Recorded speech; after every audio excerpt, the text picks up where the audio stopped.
speak moron as well as you, but let me try. What the hell is supposed to do, you moron? It's a moron. That's not against the law. Gun! You fucking moron! Dressed up like Batman.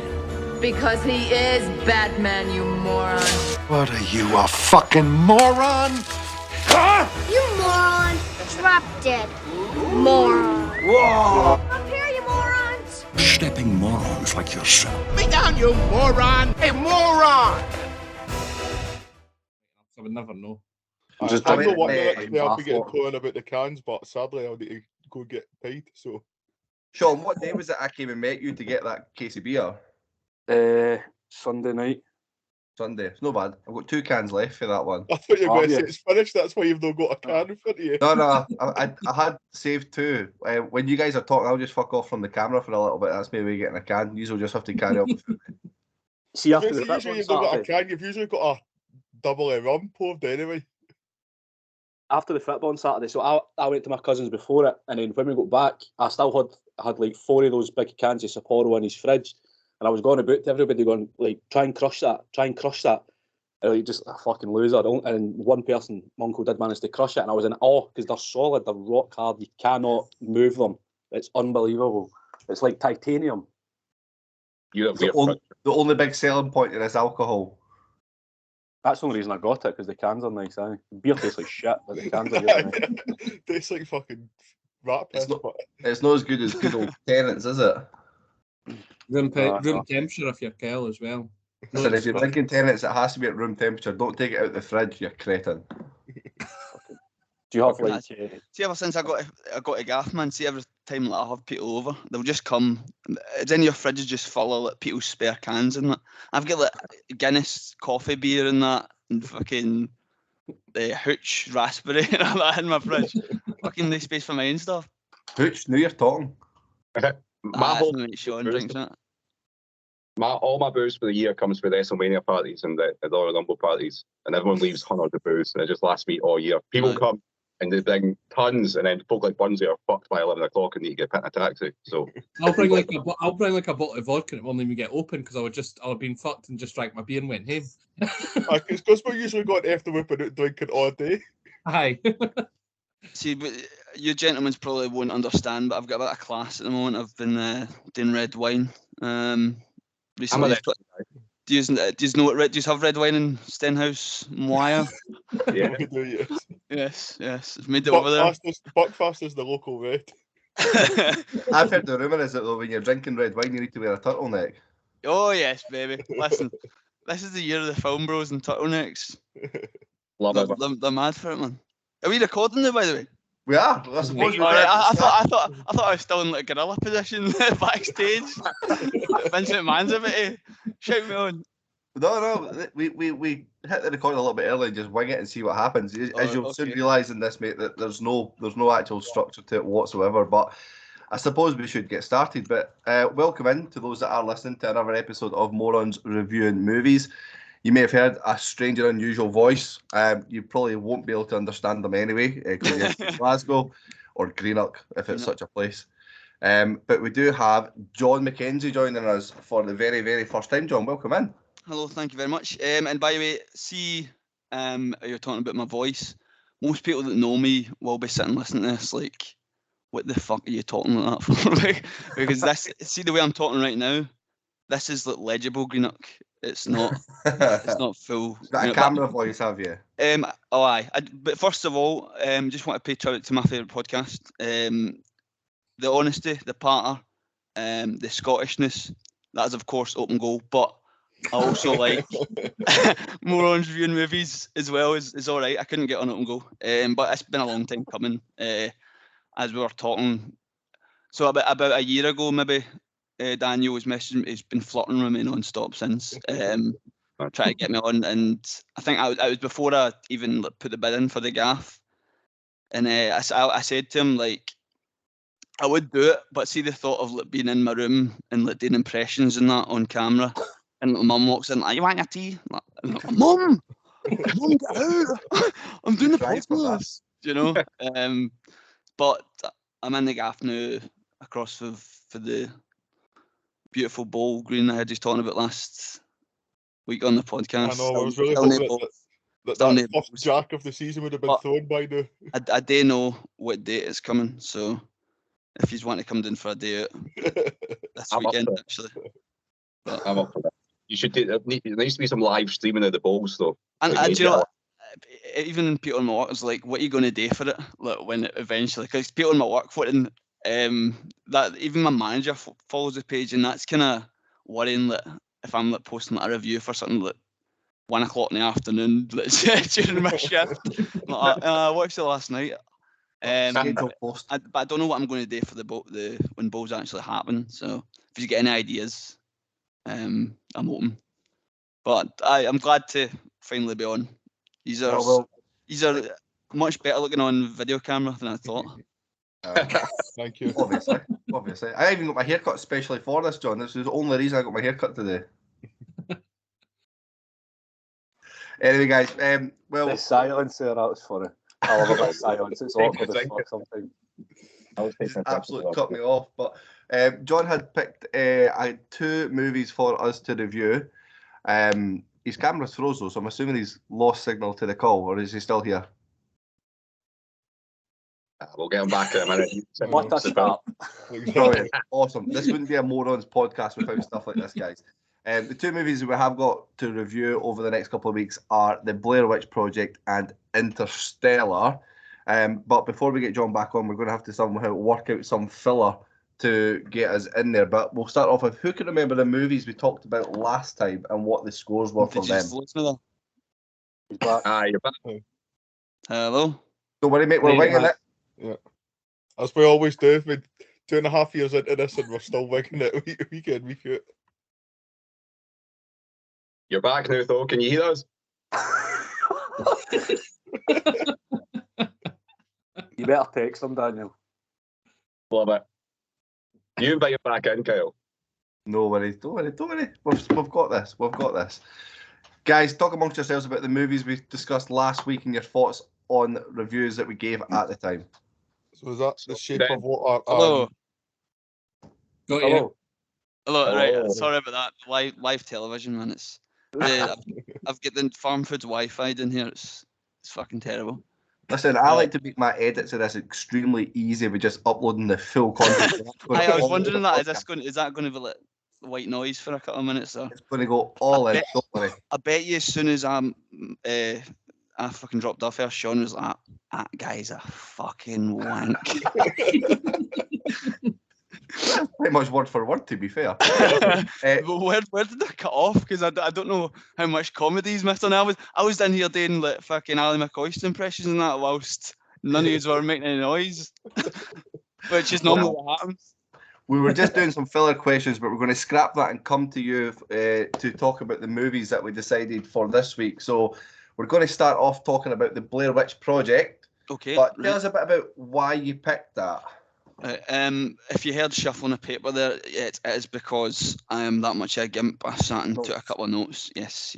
Actually, I've got a question for you before we go on to the notes, right? I was having a little look over your Instagram page. Congratulations on hitting 3,000 followers. Oh, yes. Yeah. It's what a rough duck's back, no? Daniel's taking full credit for that one. There's been 1,155 posts on your Instagram page.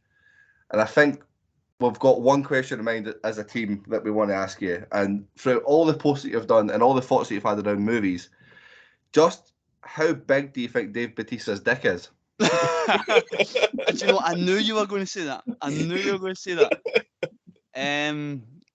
That's got to be like a full 8-inch tallywhacker, isn't it? And that's on soft. The kind of one that'll get friction on a pickle jar. What's the general consensus among you? Have you worked at an average? Massive. I just think it's instantly massive. On that note, though, before we go on to the movies, then this ties in. I got asked a load of questions today, and that's just a nice segue into one of the questions was, "What's your favourite ever wrestling match, John?" Do you know what? I know exactly who's asked that. That's fucking Adam Beaton, isn't it? Aye. And right, because if I'll fucking wake up in the morning, he's put like 20 like, wrestling what ifs and questions into the group chat and all that. So Because I've not watched it properly since. I mean, I got back into it around about the kind of Dan O'Brien era. Is it too boring to say Michael's Undertaker? Yep. No, it's not boring. It is, isn't it? It fucking is. Because that's probably the only one I'd go back even new and watch. I always liked Kurt Angle and Michael's. Because I always used to have the VHS of, was that 21? WrestleMania 21. Aye. I had that on VHS at my nan's. I'd go and watch that, and obviously wasn't allowed to watch the Divas. Still not allowed to. And I still skipped through that. But I always liked that. I liked the triple threat the year before, Michaels versus HHH versus incumbent. We can't mention him. Can we? We can fucking mention him. Chris Benoit, he's got to return soon, isn't he? I think he's going to return in a Royal Rumble. Oh. But the corpse of Chris Benoit coming down the fucking. I was actually it's the Wolf King. Like he was never dead. They just tried to shut him. I remember when fucking see after Eddie died, and like I must have been like not to make any feel like all that, but I must have been about like primary 3 when that happened. And I remember like you'd be sat at lunch and like one of your mates would be like, no, trust me, I get told it's part of a storyline. he's going to come back. So I'm still waiting. I'm still waiting on every Royal Rumble. I'm sat with the fucking I'm Your Pappy t-shirt on, waiting for a return after that tip I had all those years ago. But I God rest him. But I'll say Michael's Undertaker, which is the most standard, boring answer ever. There's definitely a gap when it comes to the age on here, because when I think of my favourite wrestling match of all time, and I always revert back to the best technical match you could ever think of, which was Ultimate Warrior versus Hulk Hogan at WrestleMania 6. Yeah. Absolute masterclass. They're not just two big guys pure slogging it out, though. Just two big sweaty guys with built bodies rubbing out. Watching that. I loved that bit of part of our week. See when I think it was at Friends with Benefits you're doing. You're talking about the cracking body on screen, and then fucking Mila Kunis comes on and ruins it. There is a bit of a consensus. We talk too much about naked men and bobies in this podcast. I don't know why people listen to us, but let's keep it on track and we'll go to the Blair Witch Project, which was out in 1999, by the sounds of it, about 15 years before John was born. This is 3 film students that vanish after travelling into Maryland forest to film a documentary on the local Blair Witch legend, leaving only their footage behind. John, we're going to come to you first to get your thoughts, but before we do, Burnsy, was this a first time watch? Of course. Of course. Always is. John, take it away, mate. Right, okay, well, the reason I picked it, I mean, so you're doing the seen and unseen thing, and I looked on my IMDb still to watch list, and I sorted it by, I think it was like popularity or how many votes, just to try and find something that's as well known as possible, because the amount of shit I've watched, it's that kind of Venn diagram of things I've not seen and things that are well known is getting kind of smaller and smaller. So it was either that and The Conjuring, which I'm not quite ready to watch yet, right? And I'll get onto that. But I've always kind of been. Say that properly. What's that? At least you can say that movie's name properly. No, right. Oh, that's a, see, just as a, can you try and how would you pronounce my name? See, JMCK88FILMS. Aye. How would you say it? JMC. No, because I never know how people read it out. It's meant to be JMK, because that's a nickname I've tried and failed to give myself for about 20 years. But okay, call me JMC, you know. But anyway, so I've always been curious about the Blair Witch thing, because I do like that kind of found footage thing. Even the horrors, the creep films with Mark Duplass, I really enjoyed. And even the mockumentary stuff, like The Office, the original and best one, obviously. Yes. There's a kind of authenticity to it that I've always kind of veered towards, and I think straight off the bat I found this fucking creepy. Like, as I said to you in the chat that we made for this, I stay across the street from like kind of apart from the bowling green, there's a kind of forestry area. It's also a cemetery. And I was sat watching this, and that was like in the background. And I thought they kind of set it up well at the start. See where the kind of locals talking about the folklore, the myth, and they're kind of bickering. Like, ah, shut up, you cunt, you know, that kind of thing. And that kind of felt genuine. I felt if there was folklore about Greenock, that's the way it would be. Just normal people kind of arguing amongst themselves, like your gran and granda, type of thing. And then the camaraderie and the kind of laid back nature of like the three main characters at the start. I think that kind of gave weight to the genuine fear and all that when that actually kicked in. Which made me believe it. The screen was a bit dark at times, and it felt like I was fucking listening to. Sorry, I'm allowed to swear, aren't I? I get Oh, it's such a rush moving out the house, man. Honestly. Sorry, Mum, if you're listening. The screen was a bit. It felt like I was listening to fucking like a horror movie podcast at times. I literally couldn't. My telly could have been broken. I wouldn't have known. Because it's just black. But I think the best horror films, it's the things you don't see that are scary. The things kind of unseen, just spoke about, the things that go bump in the night, that kind of thing, just a noise or just a swift change of camera and all that. And I think it did that really well, and you could kind of feel all of them kind of going a bit mad, which I had a kind of inkling that the Blair Witch was some sort of kind of spirit or air or something in this forest, like the forest alive. I'd heard that kind of over the years. There's a couple of things that I'd heard going into it that I'll get onto. I like the line. Not everyone will pick this up, you know. But see the line. Yes. It's on a fucking an envelope for a Christmas card. All the other sheets of paper were stuck together. So it's pretty hard to get lost in America these days, which I thought was kind of ominous and what's the word? Had it earlier. Naive. I should have took a note of it. Prophetic is what I'm saying. These days makes you think of the old days, and it's like, as if America's this kind of fucking country that's lost its way, and the old times are coming back to get them. I don't know. That's the way I kind of picked it up. Or that's what I've read online when I looked up the Blair Witch Project, the ending explained. And I think the kind of tense atmosphere kind of builds up to the last 50 minutes. My phone went off during the last 50 minutes, and I fucking shat it. So that's how I know it worked. But it's clearly effective, and I knew with the ending bit, with the turn to the corner thing. I'd seen somebody talk about that on Twitter months ago, and that's kind of. Do you ever get that way if you hear there's a scary moment in something or a exciting moment, you're kind of curious about it until you see it? Mm-hmm.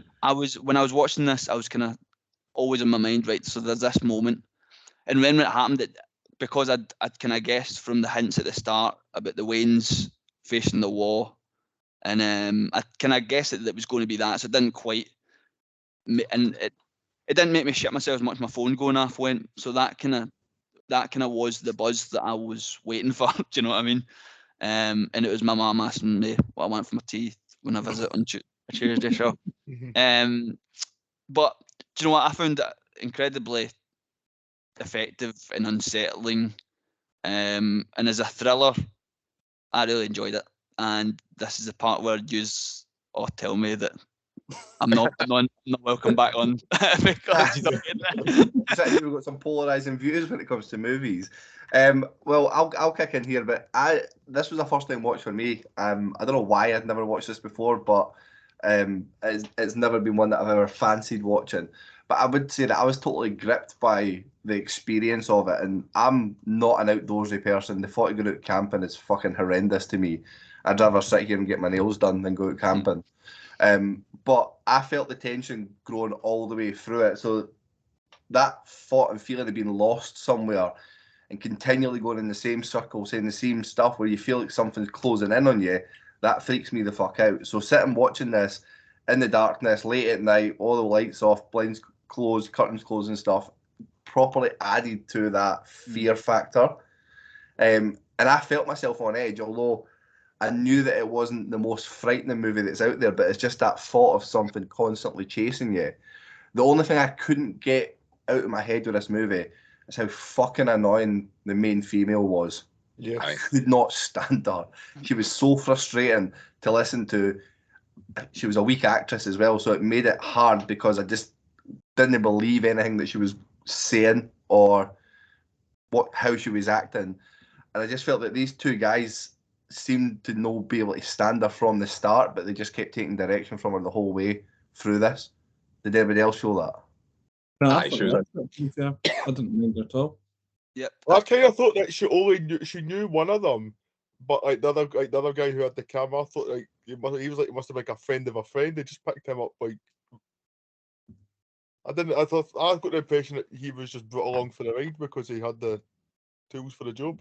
That's right. That guy was just a stranger. But I just wanted to jump in because what Kyle said about her not being a very good actress. This genuinely was. So I was right into this at the time. So this will make you feel really young, John, because I sneaked into the cinema. I had to lie about my age to get into the cinema to see this when it first came out.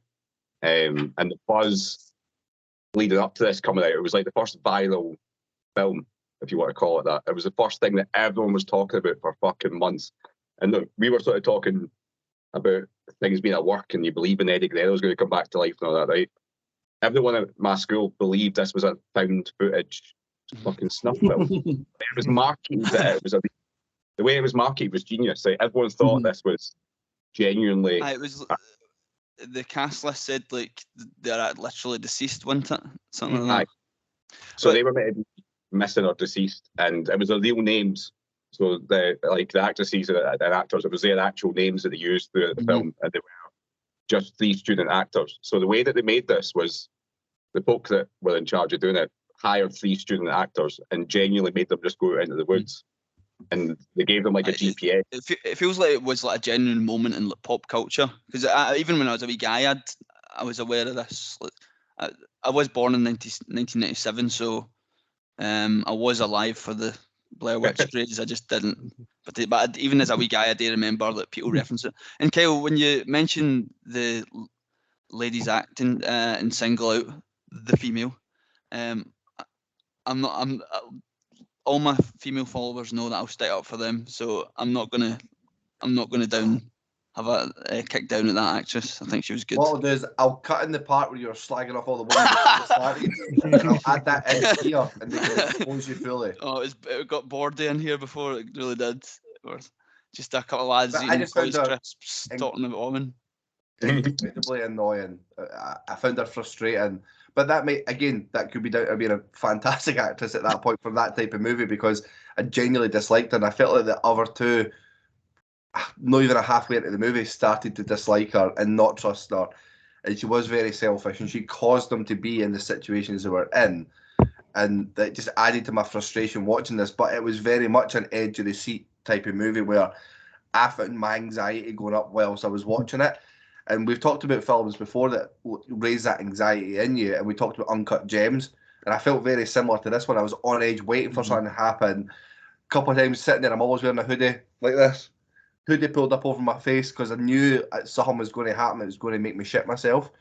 But what I liked about it, though, was it wasn't the unexpected jump scares that you get forced on you in the more recent horror movies. You knew exactly when that scare was coming and it built up to it, but it just had a very much a stronger effect for me being scared than it would have for a horror slasher movie or whatever, whatever you think. Let's bring in somebody that's not seen it as well, though. We'll come to Burnsy for his thoughts. Burnsy likes to articulate the best out of us, so you'll have a monologue here that he's probably taking notes for as well, John. You're actually matching the only professional person that we've got. That's a good thing or bad thing. I did drop off for about 5 minutes, so I've not got the setup. You've got like a proper Twitch streamer one, ain't you? Oh, I've got the big mics around.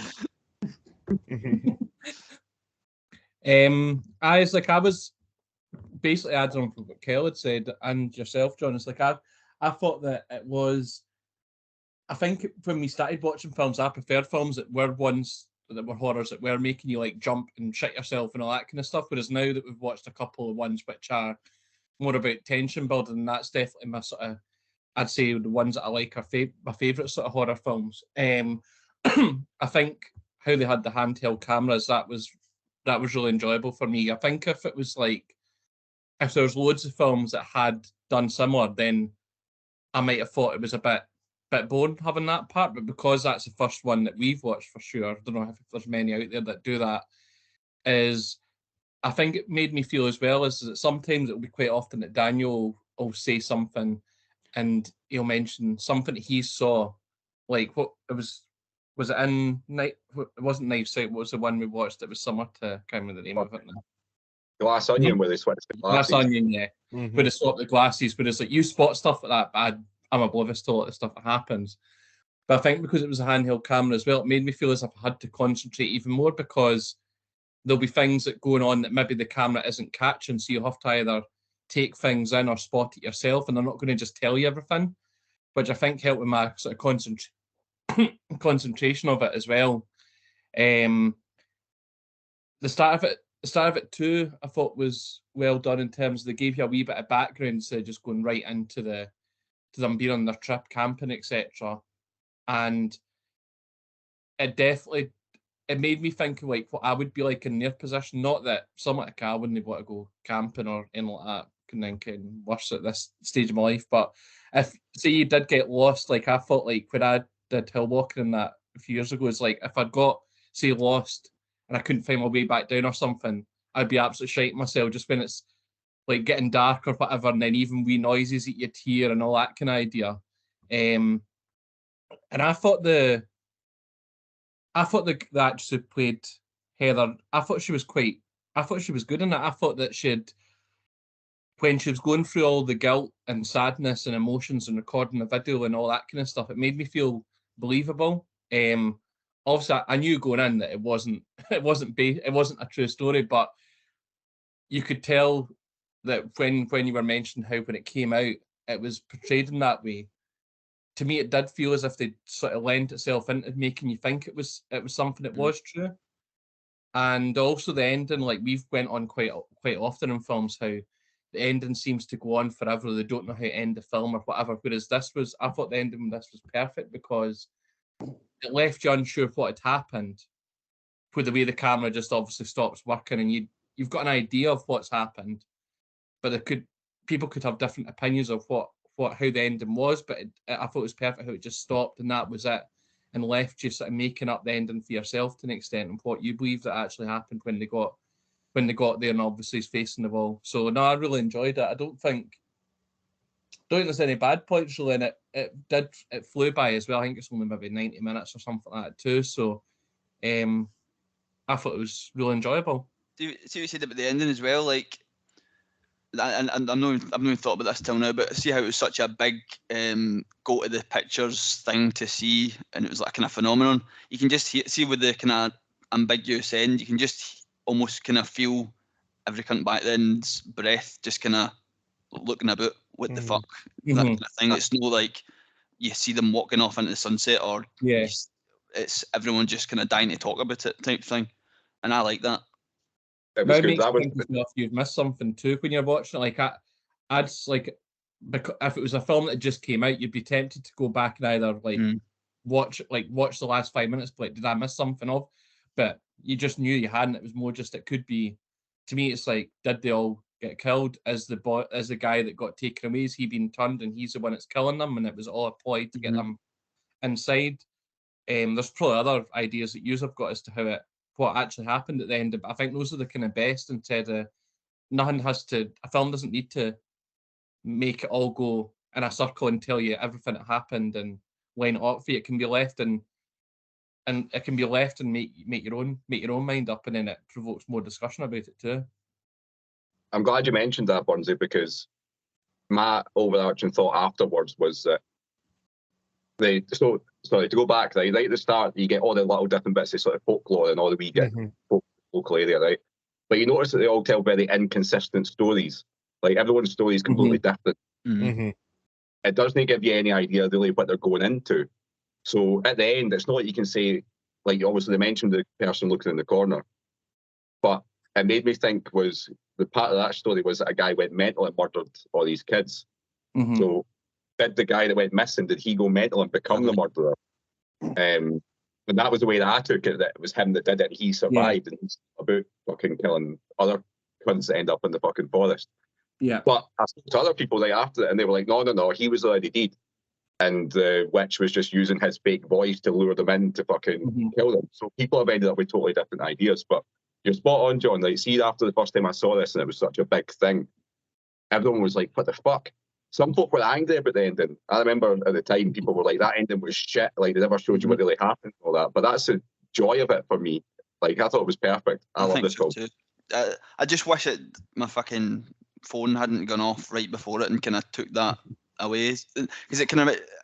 See, I've never been into horror films so much because the first time I ever watched a horror film was The Ring. I was about eight maybe. And it was up in my auntie Cathy's and all my aunties were there. And it was around about the time where mobile phones, like kind of flippy lid phones and all that, were common in every house. So I was sat next to the landline, and obviously the big thing in The Ring is the phone goes and then it's her voice or something saying 7 days. So I was shitting myself watching this film. My auntie Agnes started dialing the landline, so that starts ringing right next to me, and I subsequently didn't watch a horror film for about 12 years after that. So I was about 20, but the kind of, as I said, the kind of things that are the most scary stuff you didn't see in his Bunzi, you were saying, see stuff that's all about the tension and all that. I'm kind of geared towards that as well. Sorry, I don't know if I'm speaking over somebody else's turn or... No, we just we jump in with each other all the time. It's part of the charm. And I'm the only one with the headset, so let me know if I'm sitting breathing like that. I'm just going to mute you in the edit, to be fair, for most of it. I don't know how you subtitle a podcast, but I'm probably going to have to talk over so people understand what you've said. Get it on. Sean, had you seen this one before? No, this was the first time watch for me as well. You'll be surprised to know. Well, you're very well known for enjoying your scary horror movies. That's what I was just going to say, considering my love for a good horror.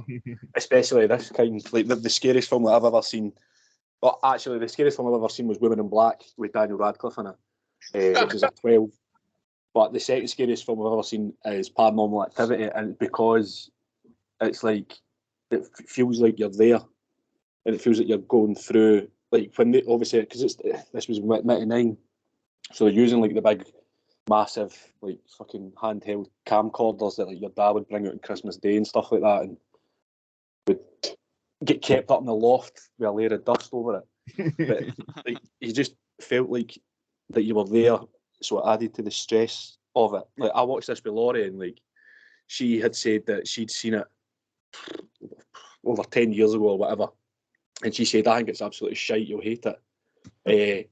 And like, because I'm like so scared of stuff, like I always, like when I watch a horror film, so you've got like the telly, right, or if I'm at the cinema, I'll focus on something either like above, left, right, or below the TV when I think that there's going to be like a scare moment. So I'm not looking at the telly, but it's like in my vision, kinda. But I'm like focusing on like, I don't know, like a TV stand or whatever. So like half the film I was like focusing on that because I was waiting on like the witch jumping out or something like that. But it just never ever came, which makes it worse because I'm constantly on edge all the time, just waiting on this scare. So I'm like sitting there like tensed up for like 89 minutes while this film's going on, and then I can relax finally when the credits roll. So I think for that kind of point, I suppose it's done its job in terms of like it kept me kind of waiting for that moment where I'm going to absolutely shit myself, which it never came, like that jump moment never really came, but like I can kind of relate to this film in a way because like I go camping with my pals like every year. Like a couple of my pals are like, well, one of my pals is right into fishing and he loves like going to like loch, whatever. So like we'll always go like camping, and like we've done it every year since we were like 16 or whatever.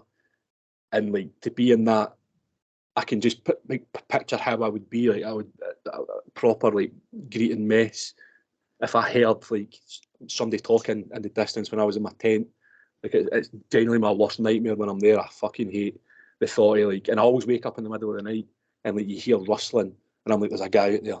Then I remember I'm sitting next to I'm like in a tent next to a lock, so like there's going to be noises. But I would absolutely shit myself. So that just, and I think a couple of you have already said it, like because you can't see it, it makes it that much worse. And I can imagine being in that kind of situation and hearing, I think it was like the stones they heard at first, or the rocks, whatever it was. So like you can't actually tell what it is or where it's coming from because it's just pitch black around you. That would honestly scare me shitless. But in terms of horror, like I've always said when we've done horrors here, like I don't give a fuck about story. I don't give a fuck about acting because half the time I'm looking at the TV stand or whatever, waiting on fucking something jumping out of me. So I never really watch it in terms of like there's no enjoyment I get if you're watching horror films. But I always say that if it makes me like feel like that, then it's done its job. And like me and Laurie watched this last night at like before we went to bed. So like after I'd finished, I went up to go to the toilet and I got up and I put the bedroom light on and then I opened the bedroom door and then I put the hall light on and then I went to the toilet, put the toilet light on and then just turned each light off as I came back. She was sitting laughing at me, which is quite pathetic as a 33-year-old man, but you need to be sure. So, but aye, so I suppose it done its job in that aspect. But you don't ask me about fucking character development, acting or anything like that about horror films because I could not give a fuck. It scared me, so that's job done for me. Sean, sounds like you were white knuckling this movie till the very end and just can't wait for it to be finished. I did. I must have paused it like 4 or 5 times. How long's this got left? How long's this got left? It wasn't even just like a long film. The pain if you did that as well.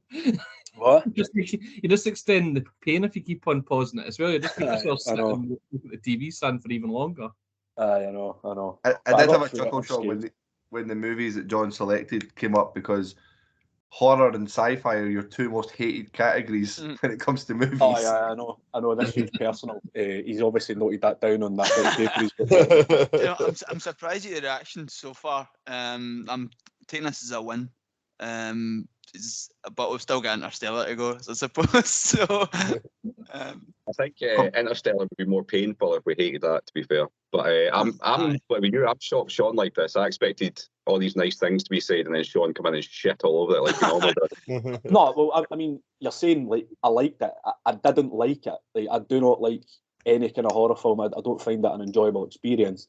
But I'm not going to score it on that because I've done it with every horror film we've watched. It's like this scare factor.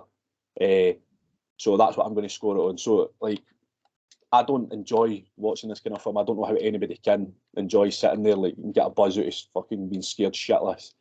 Like it's alien to me. So that aspect, I fucking despise this film.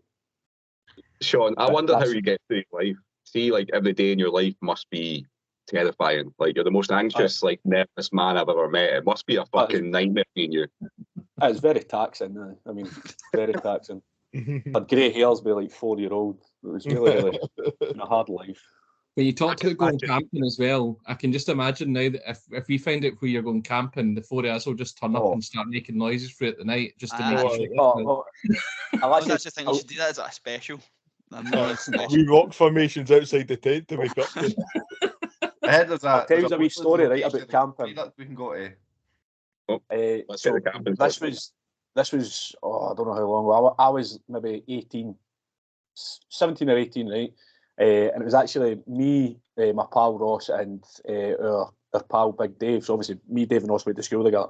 So we went camping right to Loch Earn. None of us drove, so it was Ross's dad, who's a taxi driver, who dropped us off on the Friday, right? We never had a tent, right? So we've just got 3 camping chairs and 3 sleeping bags. No tent for 2 nights.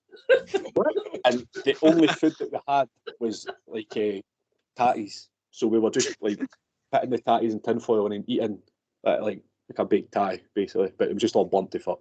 So anyway, so where we were camping, across like just there's obviously like a road. It's like obviously like a fucking tiny road, and then behind that is like a big kind of woodland area.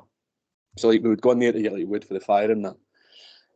And me and Dave are in there just getting wood, and then we see this thing hanging out a tree. So it's like still light at this point. We see this thing hanging out a tree, and it was a big axe, right? Which wouldn't look at a place in a forest or that, but like when you're camping and you find like a weapon basically like 300 yards from where your campsite is, it's quite unnerving.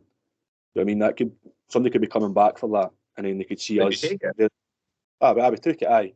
But so we took it, and like with Dave, the fucking genius that he is, he put it in the fire to try and heat up like the steel bit of the axe, right? It's a wooden handle, right? So I'm lying next to the fire, and he stands up and he goes to like pull the axe at the fire, like he's fucking in Lord of the Rings or something like that, and like raise it above his head. As he's done that, obviously the wood's burnt away for the metal bit, so the metal bit comes flying and it cracks me, right? And it burns on my suitcase. It burnt my hand with a big axe, fucking print like the blade bit in my hand because it just burnt it.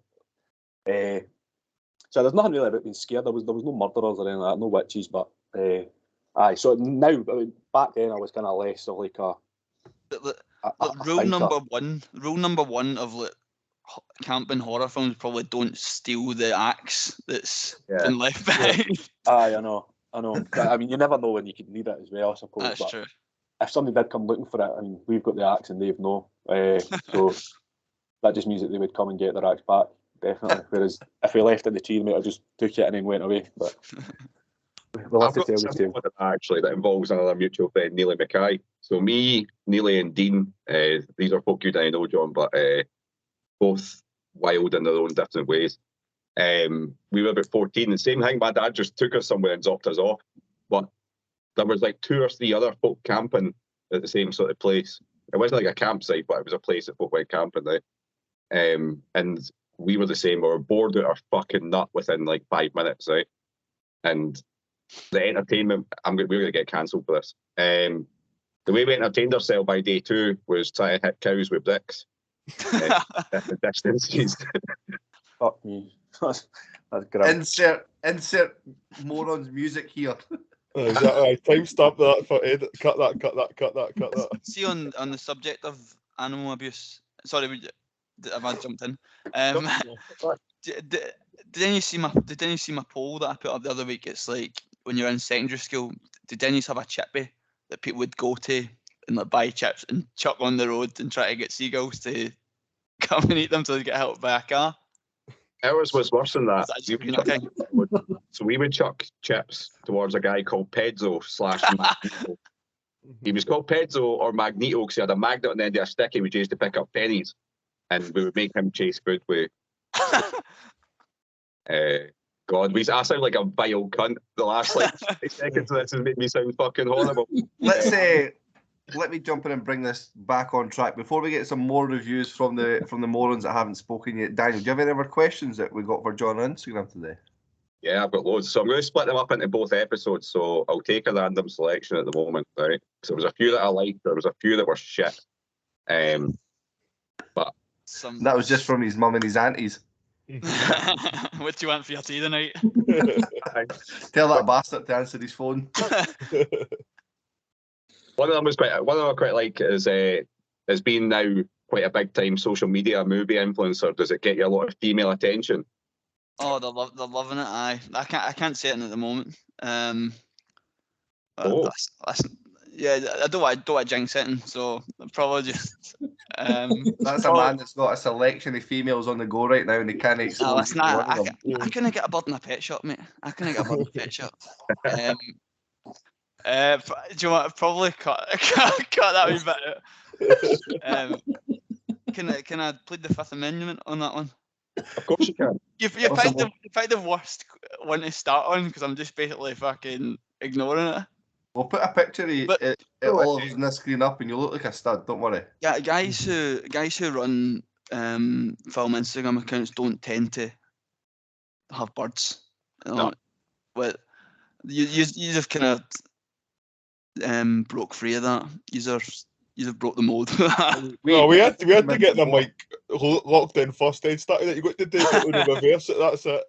Yeah, I think I'm a walking what they call an ick at the moment. The ick personified. Oh, fucking heck. Oh, that's fun. Laurie doesn't even know that I'm in a movie reviewing podcast. Ah, you must do something about that. What do you think of No, the she just thinks I'm playing FIFA. Like, talking to somebody on a phone call or That's one of your other ex. that. What? Your PlayStation obsession. Your FIFA obsession. If anybody's got a FIFA obsession, it's you. I play it maybe like once or twice a week. I'm You're looking going for at forward least to 6 hours a day. Minimum. one participating for Stennis Muir in the eFootball Cup. Put my name in the hat for it. Oh, I You did should see do that. it, Kyle. More questions though, right? So we'll do an actual movie. It wasn't a female that asked that, was it? I'm not telling. Oh, right, okay. Who did the fifth? After the show. I believe he's sweating on that one, John. Are there any films where you feel like a different director or a different actor in the lead role would have got more out of the film? I thought I'd give you a more serious film question. A different director. Or lead actor or actress. I mean, just a big change in the dynamic of the film. would have been better. If Wes Anderson was to direct Interstellar. Oh fuck! Oh fucking hell!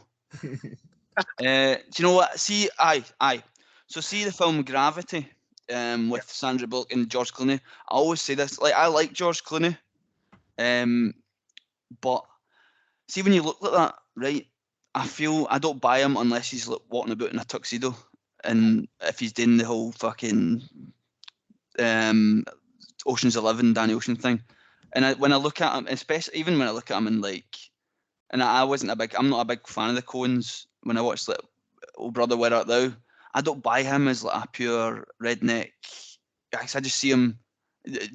He kind of paint his teeth a bit yellow and give him a dodgy haircut and convince me he's no still George Clooney. Do you know what I mean? Like, I think that kind of takes it away from it.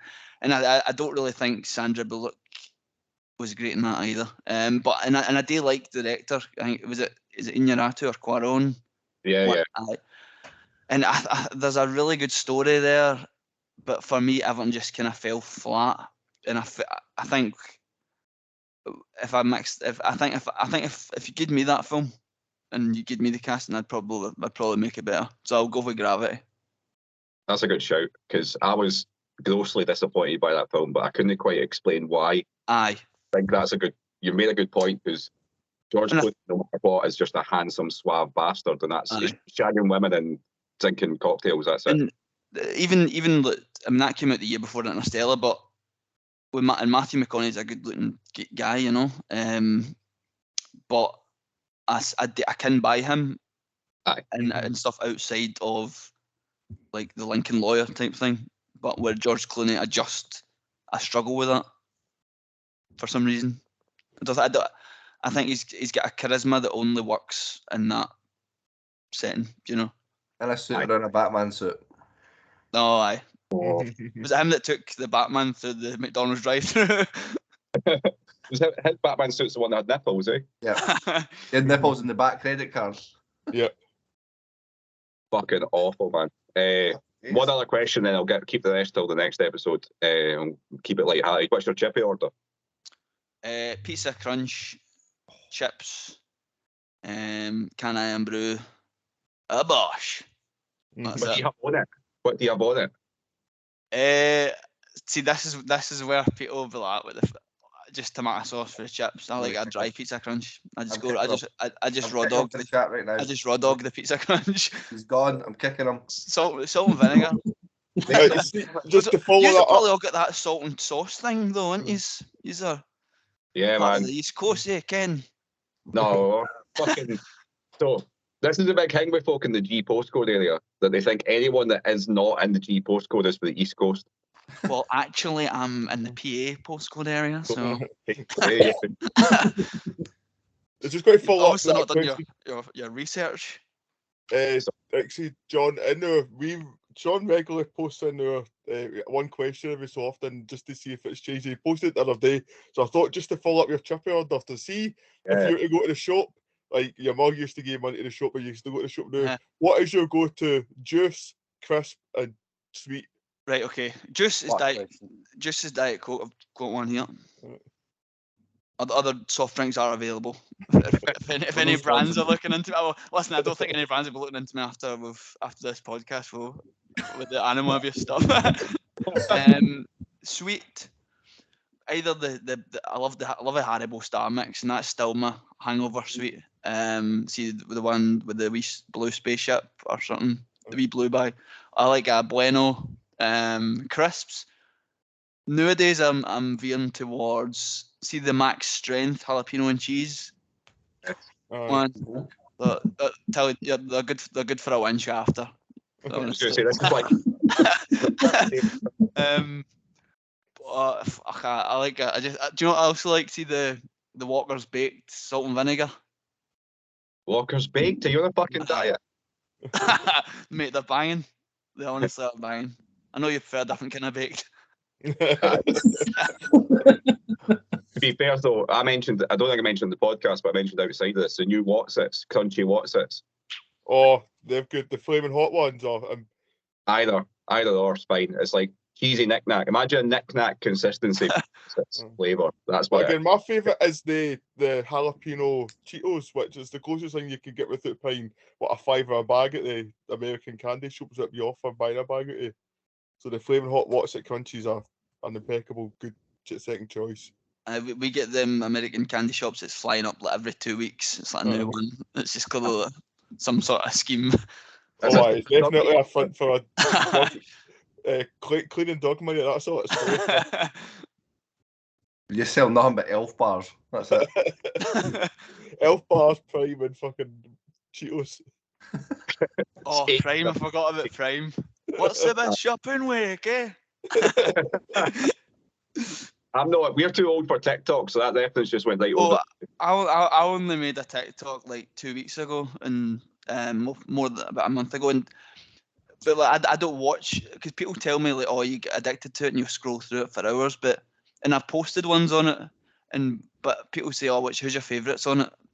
But I mean, I find you's funny, I find Limmy's funny, I find loads of my mates funny, but nobody makes me laugh more than me. So I only deal with my own stuff on it, you know. So I couldn't really tell you many references other than like Wakey Wines and all that, and Ron's Quality Snacks. You're just on your own fucking page scrolling up. I just watch my own Instagram story all day. Just go back. I enjoyed your kind words, by the way, last week. That was really, really nice. Oh no, that's true though. I mean, because obviously it's me that's on the Instagram all the time, and see, at first I was so enthusiastic about it. You'll notice that we went from 0 to about 1,900 followers in the space of like 3 or 4 months. And then I just stopped caring so much about it because everyone annoyed me so much. But then you're always at the top of the story because I genuinely look at yours. I felt sorry for, when I was listening to it, I felt sorry for everyone else that you follow, because you said on the podcast basically, I just look at his and then fuck everyone else off. Like, I hope they're not listening. To anyone Scottish, so a few folk actually from your page have started following our page. So there's a guy, RT watches movies, I'm assuming and a couple other guys that have sort of come via you. So I keep an eye on theirs because they're Scottish. So I think one day, by the way, we should get all these folk and do something at the Edinburgh Festival. Just get like a fucking panel of Scottish folk slagging your favourite movies, and we'll just fucking do it. I thought we go out to it or something. That would be the quintessential film bull summer. That is just having everyone at the festival for a day. Right. Well, if you want to organise an event, then it'll need to go through my agent actually. So. Put us in contact. I didn't have to go through your agent for this, but I'm assuming that's just happened. It's my nan. It's my nan that runs it. I thought it was one of your many chicas. What's that? It was one of your many females that you've got in the goals playing your agent. Just batting them off at the moment, honestly. Because I put, everyone knows where I live, because I put a photo on every single day of my goal. They're just hanging about, and it's like I look out and it's as if they're playing Pokemon Go. They're just looking at the ground, just waiting about. It makes more sense now actually, because it must be. I got a picture of some saggy tits, so it didn't make sense that it was you. She does well. I'm not saying your grand saggy tits. Nan, if you're listening, You know. If you're listening, we all need to see. God rest her soul anyway. Oh, Jesus. I'm kidding on. Yeah, she's alive and well. Okay, so who hasn't spoke about the Blair Witch Project yet? That'd be me working in the background, aye. So, as we know from previous, kind of similar to Sean, horrors aren't usually my bag, and it's not through fear. It's just, I don't know if there's a part of me that's dead inside. I can never let myself go enough to get caught in and brought in and whatever else to. But as I said, there is a few exceptions. I can appreciate, as I said, we've done the original Halloween before, and you can appreciate like the artistry and the suspense and stuff like that. Some of that but as I said, although I don't enjoy it to the same level that some can, I can still appreciate what is good about them. And I don't know if we've kind of all touched on it about people's perceivings. And I thought I just couldn't get in or get buy into any of the three main characters. I don't know what it was. If it's that just sort of that sort of type of American student, art-based student, I just kind of nothing relatable to them for me. Kind of as John had mentioned, I thought the townspeople were a lot more relatable than the three main sort of characters were. However, I said that it does. For me, I wasn't like on edge at all or anything up until the last 5 minutes. That's when it really sort of brought me in, just kind of, because as you said, it was building up to something, and I was just kind of maybe wanting wee crumbs of more. Like I will touch on it on the sort of trivia that I've got there, but I just wanted to see something. I think that was just more in me. I wanted to know what it was. It was maybe that would have made me jump because of the way it was shot and whatever. Maybe it would have been enough to, like, if you'd maybe just seen like a mysterious sort of white shape behind a tree, like something that looked like a person, that was just something enough to sort of bring me in.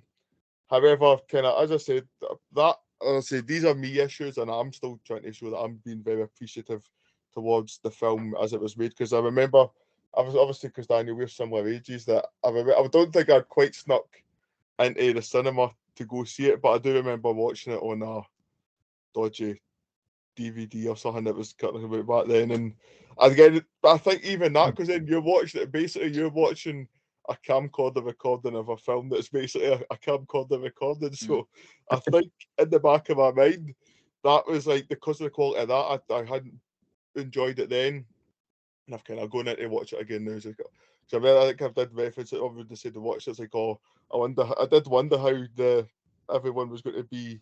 It was going to be perceived by others, knowing obviously it's not very far from sort of the well-polished Hollywood spectacles that we usually review. That how would even that come in? But obviously it has aged relatively well. That's it. It adds to, I think, now, whereas then it maybe felt outdated. I thought that adds to the rawness of it again, because that's what it's there for. That's the sort of the whole thing behind it. It is basically three students versus, so it's going to be raw and unpolished and whatever, and again it does add into it.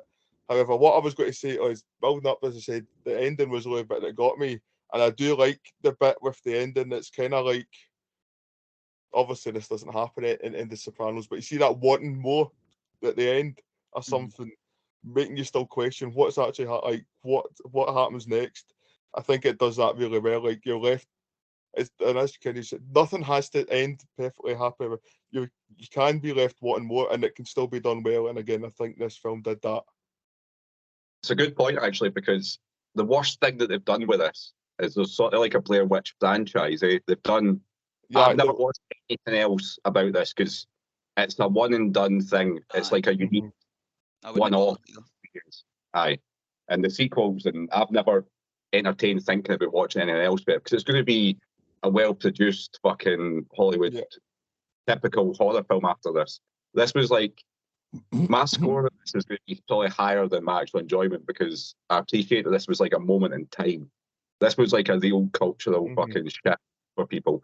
And like Sean mentioned Paranormal Activity, I'm glad he did, because without this, none of this other shit would ever have existed. Like, all the found footage stuff, and basically loads of YouTube's now kicked on for this as well. Like, this was doing this well before any of that existed. Like, it was so clever.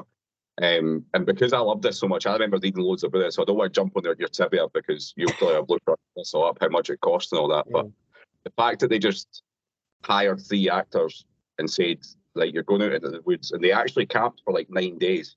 And the other folk were there in the background being away and scaring them at night and all that. So they knew they were going to get scared at night, but they never knew what was going to happen.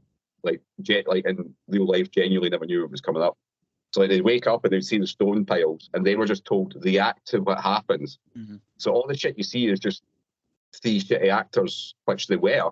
They were portraying shit actors because they were 3 film students, right? So it felt so genuine because of that. And I think, as Kyle mentioned, the woman being like a shit actress. Well, that monologue, right? See where she holds the camera up to her face and she like snorts out her nose and she's crying all herself and all that. Everybody knows that. Even now, it's been copied a million times. And that lassie just took that camera and started talking to it. And that's a one and done take. That's not been sat and a director's not going like, try that again and try it again and try it again. I think that's why this is like quite a special film. It's weird. It's not I'm going to score this much higher than the actual quality of the film because I just think it means a lot to cinema. That's my fucking artsy take on it. See, when we're talking about, I don't know if it's a prequel or a sequel that they've made. Like, I think I had no desire to see that even after enjoying this. Like, see, I'm seeing something that The Matrix is one of the best films ever, but I think everything that comes after just kind of removes a bit of what made the first one so cool by just needing to explain this and explain that. And I think Blair Witch Project should just be this. The thing that, as I said, the scariest thing is not knowing. So I don't really want to know anything more than I've just watched on the telly, you know. Let's see if I can entice you with what it says about the other. I didn't realise there was more. I just got this up in the background when you were talking. So Blair Witch 2, The Book of Shadows. A group of tourists arrive in Maryland after seeing the Blair Witch Project to explore the mythology, only to come face to face with the possible of the witch herself. Sounds awful. Sounds awful. And then I'll come back on in 6 months and we'll do that then. Yeah, that'll be John's scene. And the other one is Blair Witch in 2016. After discovering a video showing what he believes to be his vanished sister Heather, James and a group of his friends head to the forest with the witch. See, that sounds like there's already too much stake in the game. It's it's Hollywood bastardizing it. It's just you don't get so much out of the same thing. Do you mean like you're reproducing the same thing to lesser fucking rewards every time? They really want just riding on the coattails of the first. That's it, because they know what they're sending out there is going to be nowhere good as what went before it. So it's let's just pay them a wee pretty penny to use the Blair Witch name so we can try and make more money back off this pile of shit that's getting chucked out there. Sometimes it works though. Like how many fucking Fast and Furious are there now? Fucking 9 or 10 or something. 10's coming out of summer or something. Can help. Like people, so some folk do like just going to fucking eat the same shit constantly. Like they'll just have the same meal over and over again and to lesser quality and like it. And sometimes it works. So I get why Hollywood does it, because anything that's successful just seems to get this. There's quite a few examples like The Kingsman. I don't know why that's just come into my mind, right? But I thought that was a great standalone film, and now it's like a fucking franchise with fucking sequels and all this sort of shit. And the prequel goes back to like the Tsar era of Russia and it just removes any. I didn't like the first one, to be fair. Me neither, but it was a unique thing. Like it's not for me. I didn't particularly like it, but it wasn't something that said to me there needs to be Glass Onion. We just watched Glass Onion, Knives Out as well. There's going to be 20 of them now. Like I guarantee next year there's another Knives Out mystery and it's fucking shit as well. Do you know, I would have loved to have seen you. Me and my mates went to see Glass Onion at the GFT. It was like an early release thing. I would have loved to have seen your reaction. In fact, Sean, you liked it actually. It was such a weird fucking twist that you were the ones to love it. But the GFT audience, see watching something even like moderately humorless in there. And it's Jimmy Carr was there that night. But honestly, that would have been something. The GFT, I've heard you mention that a few times. I saw you mention it a few times on Instagram, and you're spot on, because I go to the JFT every now and then when they show like a classic film, Aye. and you turn up and it's the biggest group of wankers ever. But well, somebody would look at me, a fucking long hair and a mustache. I looked like one of those fucking wankers. So it's hard to comment. But I went to see The Shining there. I went to see Donnie Darko, like the director's cut at the GFT. That was probably the biggest group of wanks you've ever seen in your fucking life. Afterwards, like, oh yes, the extra 5 minutes were fucking wonderful. Call me a new age baby or whatever, but any cinema where you can't have a selection of all these different Diet Coke flavours to pour into a cup for a machine, you've got to buy a can. Nah, get to fuck. You've got to buy popcorn that comes in a wee pack. Packet. Aye. Aye. Man, 19 canteen. God. Well, Hunter, let's come to you for some trivia and let's get wrapped up with the Blair Witch Project. Yes, indeed. So, what? Again, as you were saying, so in the words of as John had touched on with open goal earlier. So, like David Martindale likes to throw in his pound for point, his point per pound budget, and I think on that metric, the Blair Witch Project is, I don't know if it still is, but it was topped by the Guinness box office for film cost $60,000 to make, and it made back $248 million. So essentially, for every dollar made on the film, they got $10,931 back. Wow. Is it in your trivia about how the owner sold it? No, it's not. No, so if you've got it. So, interesting story is like it made like however nearly $500 million or whatever. It made all this money, and the owners, the guys that made the film, sold it for $1 million. After the Cannes Film Festival, so they sold it to the distributors, and distributors went and made all the money for the rest of the time. They're still making money now off the Blair Witch. So these guys spent 60 grand making like a fucking student film. And imagine us, and somebody says, "We'll give you $1.1 million." It was, and you go, "Fucking yes!" And they've missed out on all this shit. They've lost everything. But is that what then, David? Obviously, like whoever's bought it is then marketed it and then sold it. To make that, obviously, they wouldn't have been able to generate anywhere near that if they've kept it themselves. They wouldn't have the pulling power to do all that. They should have took a percentage like the country Jaws. Yeah. Hunter, he's after your job, mate. He's wanted to do trivia guy. Kyle's been leaving a sack for this for fucking weeks. It's been long coming. The job's you've been on a thread line with this one. So 46 minutes in, there's actually couple of things happen. So first of it, at 46 minutes in, the actors are sleeping in a tent at night. The tent suddenly shakes violently and they all get scared.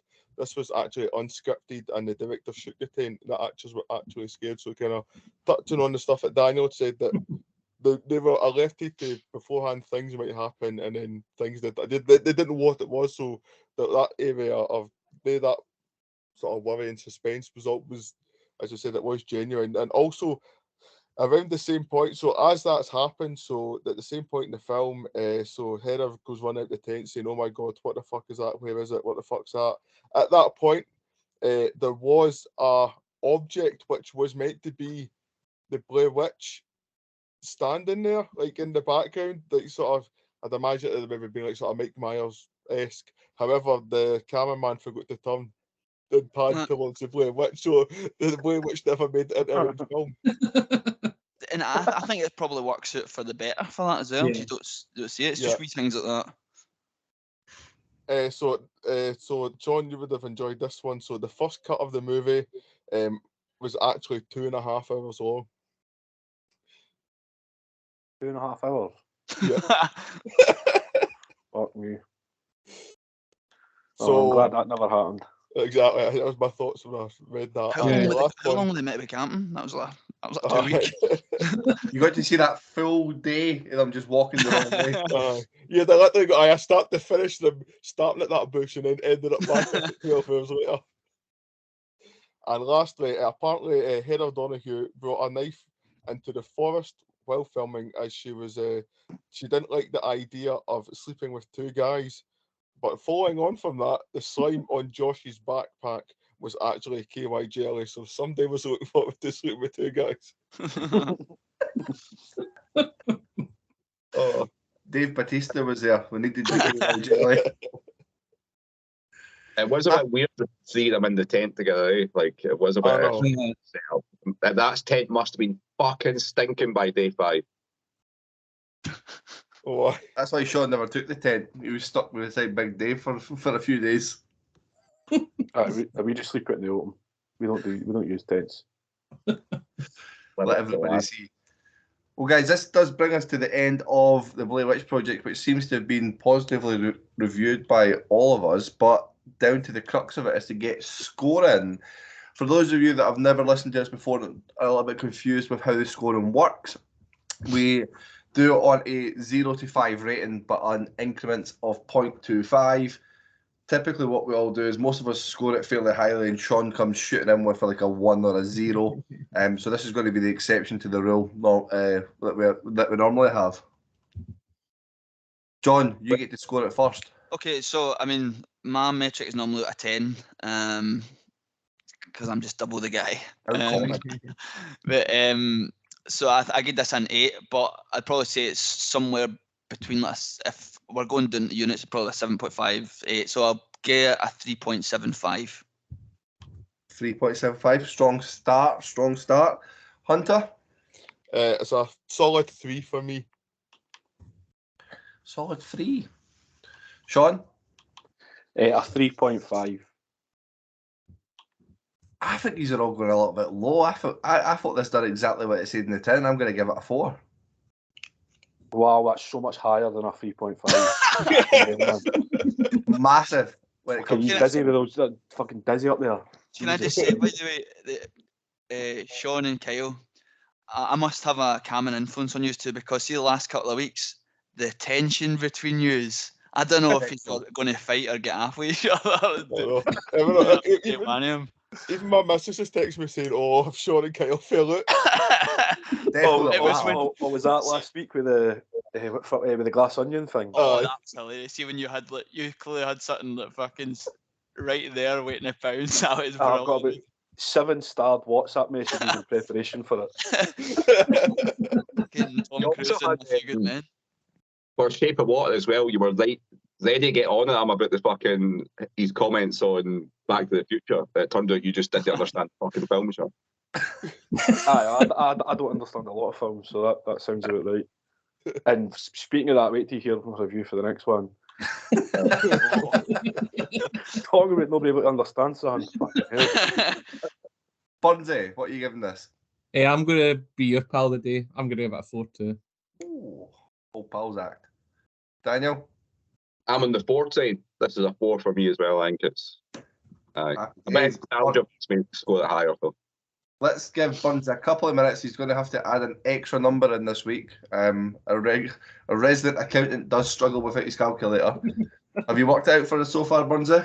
Yeah, that's a 3.71. A 3.71. This puts him on the Morons leaderboard. This puts us 46, just below The Godfather. That's why everyone fucking hates her. This is why.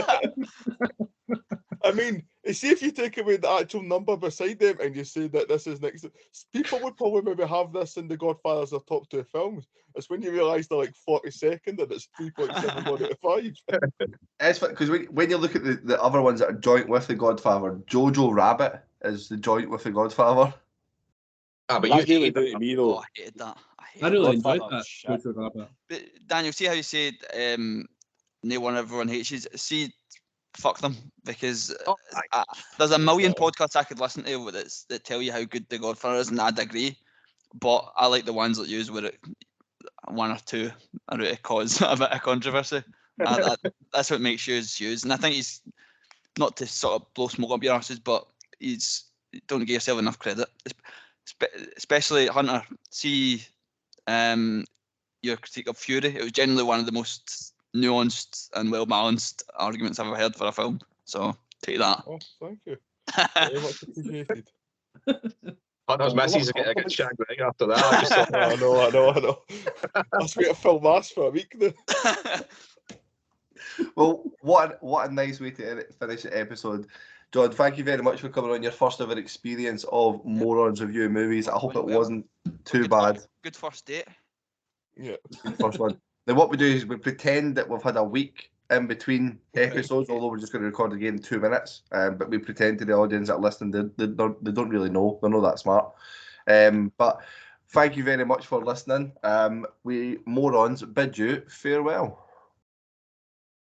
And this is like the awkward bit at the end where people sometimes say stuff, sometimes don't. I sometimes leave Right, it in. driver. Some of these are my favourite This bits. is Tom On a bit top, right? the Tom Cruise bit comes over the audio for me. Sorry I don't speak moron as well as you, but let me try. What the hell is supposed to do, you moron? It's a moron. That's not against the law. Gun! You fucking moron! Dressed up like Batman. Because he is Batman, you moron. What are you, a fucking moron? You moron. Drop dead.